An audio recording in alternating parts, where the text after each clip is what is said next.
제가 부임한 지 열흘 정도 되었는데요. 부산에 있는 교회로 가게 되었다라고 춘천 교회 권사님들께 말씀을 드렸더니 부산에 사시다가 춘천으로 오셔서 이제 정착하신 권사님들이 동일하게 하신 말씀이 있었습니다. 부산 사람들 말투가 좀 거칠지만 마음만은 그렇지 않다. 그러니 말투로 오해 마시라. 누구보다 따뜻한 사람들이 부산 사람이다. 라고 말씀해 주셨습니다. 더불어 부산은 운전하기가 어렵다라는 말씀도 해주셨습니다. 제가 이사 올 때 운전을 하고 왔는데 시내에 들어서자마자 빵빵대는 차들로 인해서 살짝 주눅이 들어있는 상태고 아직 운전이 미숙한 저는 용기를 내서 부산 시내를 운전해 보지 못했습니다. 말투에 대해서 말씀을 해보자면 가끔 화가 나신 건지 원래 말투가 그러신 건지 헷갈릴 때가 있습니다. 또 말씀이 빠르셔서 잘 못 알아듣고 있습니다. 제가 식구들과 자갈치 시장에서 크루즈를 탔었습니다. 배에서 설명하시는 분의 설명을 도대체 알아듣지 못했습니다. 동생이랑 제가 나눈 말을 알아듣지 못하겠으니 외국과 무엇이 다르겠느냐라고 말을 했던 기억이 있습니다. 여기는 외국이다라고 생각하자라는 결론을 맺었습니다. 지가예 서울에서 많이 살다가 와 사투리를 몰라예. 지한테 말씀하실 때는 천천히 부드럽게 말씀해 주이소. 제가 잘 알아듣지 못해도 한 번 더 천천히 말씀해 주시길 부탁드립니다. 아울러 먼 곳에서 부산에 와서 잘 적응하고 있는지, 집은 춥지 않은지 물어봐 주시는 안부의 인사 속에서 마음이 따뜻한 성도님들의 사랑을 느낍니다. 또 걱정해 주시고 관심을 가져주신 그 사랑에 감사드립니다. 우리의 사랑이 따뜻한 말투나 배려, 그리고 섬김을 통해 드러나듯이 우리를 사랑하시는 하나님의 사랑은 그분의 창조 사역을 통해 드러납니다. 하나님은 6일 동안 창조하신 그 창조 사역을 살펴보면 첫째 날 하나님은 빛을 만드셨습니다. 빛을 낮이라 부르시고 어둠을 밤이라 부르셨습니다. 둘째 날 궁창이라고 표현하는 하늘을 만드셨습니다. 셋째 날 물을 한 곳에 모이게 하시어 바다를 만드시고 물이 한 곳에 모임으로 인하여 드러나게 되는 묻을 땅이라 부르셨습니다. 바다와 땅을 만드시고 그 땅에 초목을 창조하셨습니다. 넷째 날은 첫째 날 창조하신 빛의 창조와 이어지는 해, 달, 별을 만드시고 다섯째 날은 둘째 날 창조하신 하늘과 이어지는 하늘의 새들을 만드셨습니다. 그리고 바다에 물고기를 창조하십니다. 여섯째 날은 셋째 날 창조하신 땅과 이어지는 초목을 바탕으로 살아가야 하는 동물들과 이 모든 것을 다스리게 하시는 사람을 마지막으로 창조하십니다. 꼭 들어맞는 것은 아니지만 넷째 날의 창조는 첫째 날의 창조와 그리고 다섯째 날의 창조는 둘째 날의 창조와 그리고 여섯째 날은 셋째 날의 창조와 연관이 있습니다. 빛은 해달 별과 하늘은 새의 창조와 땅과 초목의 창조는 동물과 사람의 창조와 연관되어 있습니다. 1일부터 4일 동안 생물이 살아갈 환경을 창조하시고 5일과 6일 생물을 창조하셨습니다. 사람이 살아갈 최적의 환경을 창조하시고 마지막으로 하나님의 형상을 닮은 사람을 창조하십니다. 하나님은 창조하신 모든 환경을 누리며 살아가도록 모든 환경을 조성하신 후에 마지막으로 사람을 창조하신 것은 사람이 하나님이 창조하신 모든 것을 누리도록 하신 하나님의 사랑이었습니다.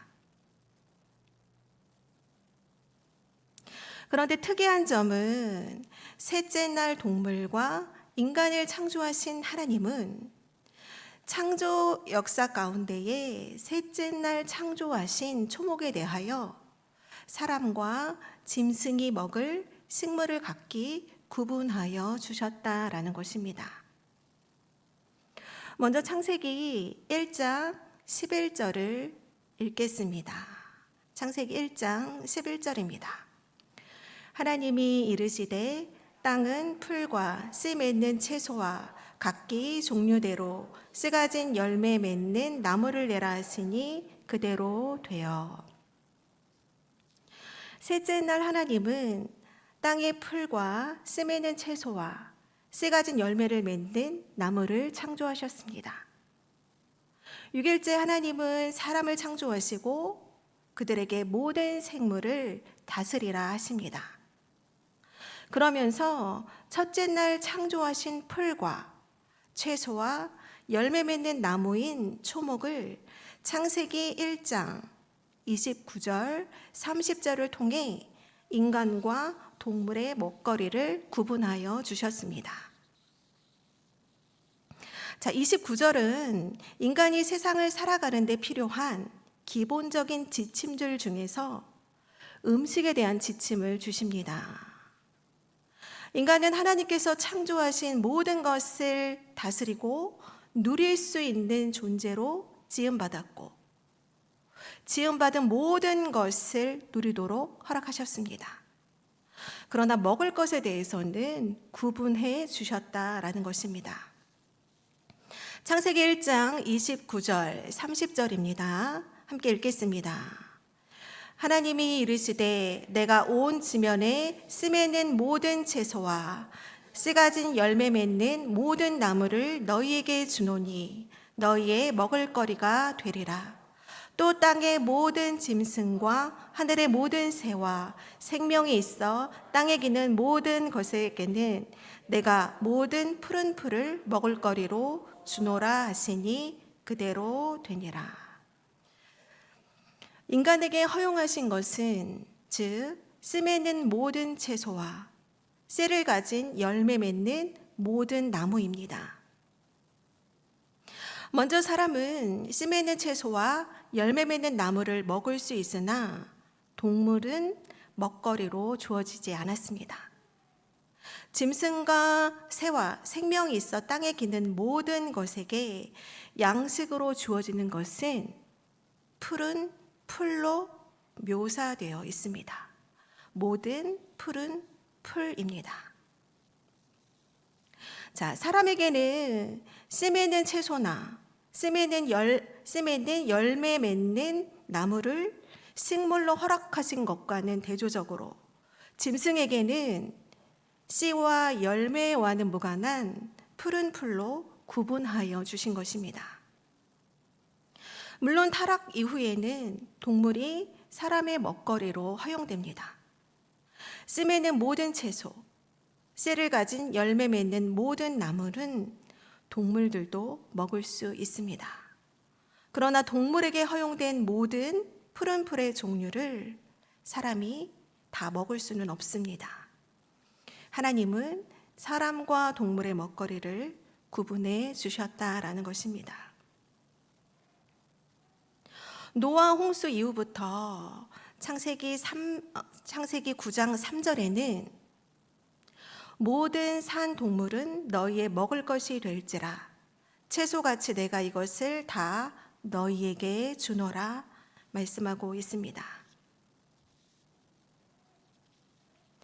말씀과 연관지어 볼 때 결국 죄악으로 인하여서 하나님께서 처음에 규정하신 창조 질서가 파괴되고 인간에게 부여된 음식물의 범위는 전 생물 영역으로 확대됩니다. 그러나 창조 시에는 오직 인간에게 씨 맺는 모든 채소와 씨를 가진 열매 맺는 모든 나무라고 규정하고 있습니다. 그렇다면 왜 하나님은 창조 시부터 인간과 동물의 먹을거리를 구분하여 주셨는가? 짐승은 다만 먹고 마시면서 자기 생존을 영위하기 위해 이 땅에 존재합니다. 짐승은 생존을 유지하기 위하여 주어진 본능대로 살아갑니다. 동물에게 먹고 자고 생존하는 것 이외에는 다른 의지가 없습니다. 물론 본능적으로 새끼를 사랑하는 본능이 있겠지만 인간이 가진 고차원적인 학습이나 자기 완성의 의지는 없습니다. 다만 그들에겐 생존이 있을 뿐입니다. 그들에게 허락된 것은 푸른 풀입니다. 씨를 맺어 다른 씨를 내고 씨를 품어 열매를 맺음으로 다른 생명체를 풍요롭게 하는 대상이 아니라 자신의 생존만 할 수 있는 푸른 풀을 허락하셨습니다. 마치 동물과도 같은 자신의 생존만이 목적인 제 몸 하나 건사하기에 바쁜 푸른 풀만 먹거리로 허용하셨습니다.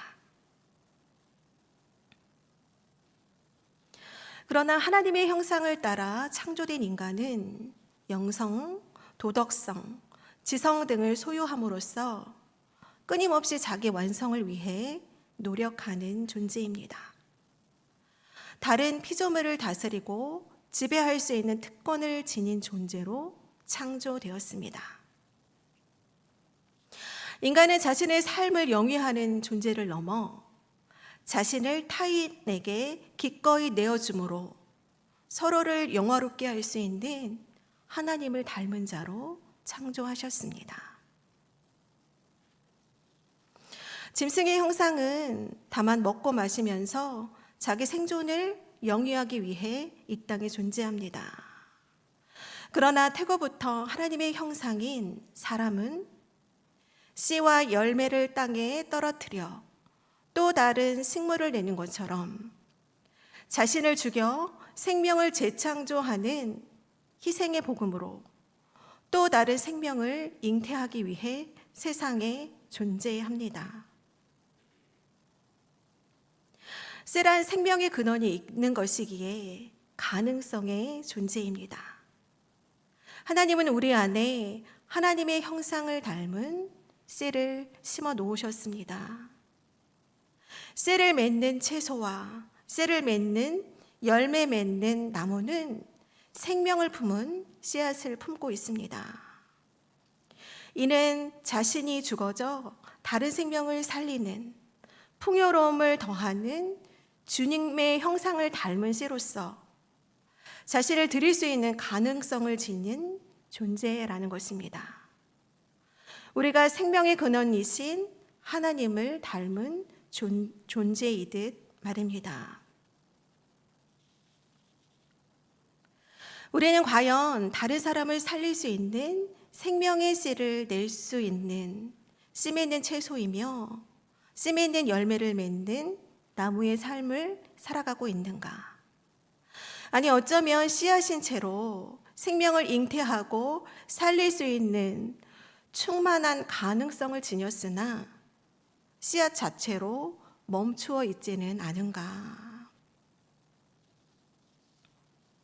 요한복음 12장 24절은 내가 진실로 진실로 너희에게 이르노니 한 알의 밀이 땅에 떨어져 죽지 아니하면 한 알 그대로 있고 죽으면 많은 열매를 맺느니라. 아멘. 주님은 하늘의 밀알에서 땅에 떨어져 죽음으로 더 많은 생명을 잉태할 것을 우리에게 말씀하십니다. 지금까지 주님 앞에 열심히 신앙생활을 했다 고백하는 정도가 어쩌면 내 삶을 건사하는 정도의 수준이지 않았는가. 물론 주님 앞에 주어진 삶을 제대로 건사하며 사는 것은 참으로 중요합니다. 다른 사람의 삶을 풍요롭게 하기 전에 내 앞에 문제를 해결해야 하는 것, 내 삶을 건사해야 하는 것이 먼저이지 않겠는가 하는 말도 맞을 것입니다. 내가 온전히 서야 다른 사람을 도울 수 있고 지금 당장은 나 먹고 살기 바빠서 어렵지만 인생의 문제가 해결되고 또 경제적으로 지금보다 더 풍요로워지면 나도 주님을 위해 다른 사람을 위해 희생하며 봉사하며 살 것이다. 인생의 의무를 다하고 난 후 나를 던져 많은 열매를 맺는 삶으로 하나님께 드릴 것이다. 그러나 우리 앞에 언제 문제가 없었던 때가 있었던가요?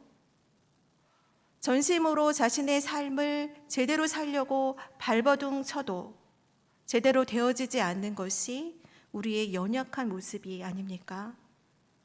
우리가 온전해져서 다른 이들을 도울 만한 상황과 처지와 형편은 어쩌면 우리 평생에 존재하지 않을 수 있습니다. 인터넷에서 한 30대 여성의 글을 읽은 적이 있습니다. 10대 때 대학만 가면 모든 것이 해결될 줄 알았는데 직장의 문제가, 20대 직장의 문제만 해결되면 인생이 평안할 줄 알았는데 결혼의 문제가, 30대 결혼의 문제를 해결하고 나니 또 다른 문제가 줄을 잇더라라는 것입니다. 자녀들을 잘 양육해야 하는 문제가 있습니다.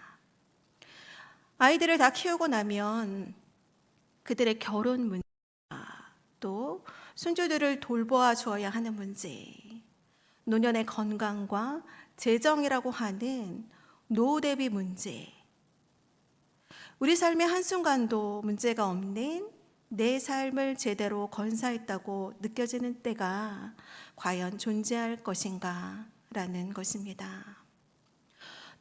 더 잘 준비되면 직분도 받고 헌신도 하겠다고 하지만 스스로가 준비되어 헌신할 수 있는 이상적인 상태, 그러한 때란 우리에게 존재하지 않을 것입니다. 우리는 많은 문제를 주님 앞에 내어드리며 그 문제를 해결해감과 동시에 내 삶을 타인을 유익하게 하는 씀 있는 채소와 씀 있는 열매 맺는 삶을 살아야 하는 존재로 창조되었습니다. 내 앞에 많은 문제, 나 살기도 바쁘다는 이유로 나의 생존을 위해서만 살아가는 존재가 아니라 주님의 형상을 닮아 우리에게 수행하길 원하시는 주님 닮은 모습으로 살아가길 원하시는 존재로 창조되었다라는 것입니다.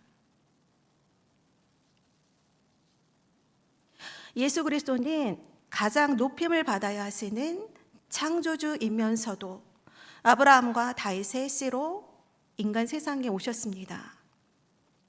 그는 죄악이 땅에 떨어져 십자가에 못 박혀 썩어지는 아픔과 고난을 받으심으로 인류를 죄 가운데 구원하시는 새 생명을 잉태하셨습니다. 마찬가지로 우리가 하나님의 형상을 닮은 그 생명력을 지닌 주님의 씨앗이라면 짐승처럼 먹고 마시기 위한 다만 자기 생존을 염려하며 그 생존만이 목표인 삶을 넘어 그리스도의 복음의 선포를 통해 다른 사람에게 생명력을 흘려보낼 수 있는 자가 되어야 할 것입니다. 나를 통해 다른 이들의 삶 속에 예수 그리스도를 전하는 씀에 있는 채소, 씀에 있는 열매로 우리 자신을 기꺼이 드릴 수 있는 삶이 되길 축복합니다.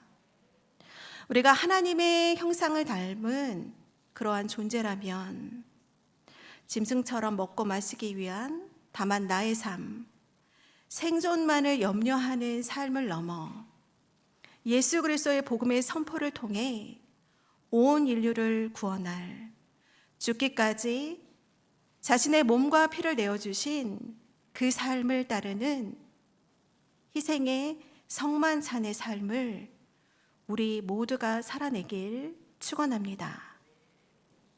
2025년을 시작하고 있는 우리에게 풍성한 씨앗의 생명은영을 내어 반드시 싹을 틔우는 한 해, 그리하여 한 영혼을 잉태하는 주님 닮은 자로 자라가는 우리 모두의 생명력이 넘치는 한 해가 되시길 말씀으로 축원합니다.